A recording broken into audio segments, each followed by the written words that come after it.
Hi! Dito nga pala ako sa Saudi Arabia. Pinaka-mamahal ko. Dito ako nagsimula at dito rin ako anong ibig sabihin? Hindi magtatapos ng mundo. Ibig sabihin, dito ako nabuhay, pati pamilya ko. Simula nung nag-abroad ako, nagkabahay ako.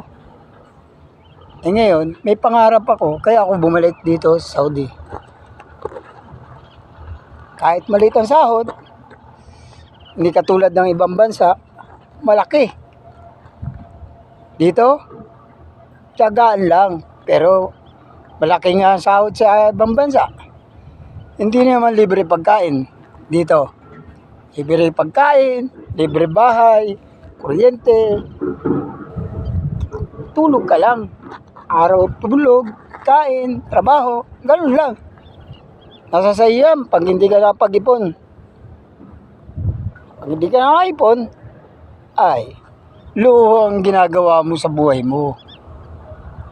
Ba't naman ako? 3 taon pa lang, 2 taon.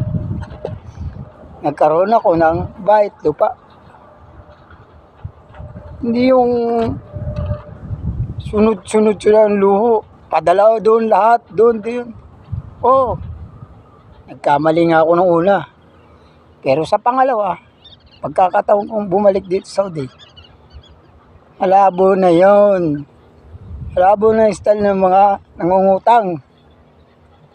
Utang na walang bayad. Hanggang ngayon, ay babay na. Kahit sino humingi, hindi ko binibigyan. Nadala na ako eh. Yan ang tandaan nyo. Pag binigyan ko yung pangunang pagkakataon, pangalawa, ay samantalahin nyo na habang ikay malakas. Huwag mong ibigay lahat. Magtira ka sa buhay mo. Yan ang dapat buhay ng OFW. Bye-bye!